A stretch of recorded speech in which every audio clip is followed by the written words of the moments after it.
Ça sont des ordres de mission qui remontent à 1943 à peu près. Une de mes premières missions ou deuxième mission, je ne me souviens plus, en France. Voilà.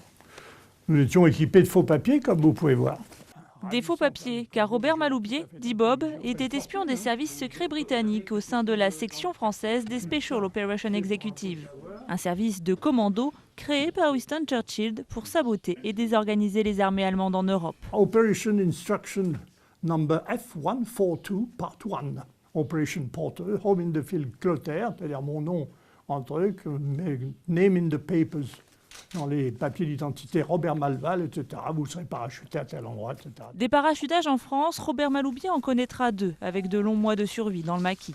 Aujourd'hui, il avoue avoir un peu de nostalgie lorsqu'il regarde les précieux documents de l'époque. Ça, c'est alors tout à fait rarissime. Je ne sais pas comment ça s'est fait sans les photos. Le plus grand parachutage de France qui a eu lieu le 25 juin 1944 sur notre zone en Limousin. Il n'a que 17 ans lorsque l'armée d'Hitler envahit la France. Très vite, il tente de rejoindre De Gaulle à Londres sans succès. Il parvient à gagner Alger où il sera recruté par les Anglais à seulement 19 ans. Bob est aujourd'hui l'un des 3 survivants de la section française du SOE.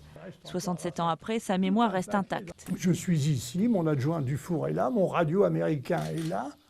Là, il y a un capitaine anglais qui s'appelle Bissett, il y a le major de Gaylis que j'avais connu en 1942.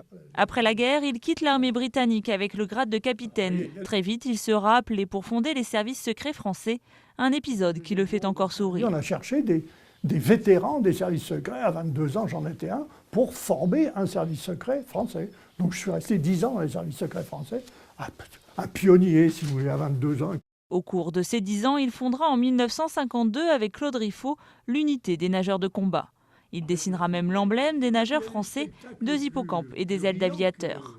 Mais aujourd'hui, Bob est surtout connu pour être à l'origine du croquis d'une montre de plongée mythique, la 50 Fathoms, fabriquée par l'horloger suisse Blancpain, dont certains modèles s'arrachent aujourd'hui à plusieurs dizaines de milliers d'euros. Bob a ensuite parcouru le monde en aventurier.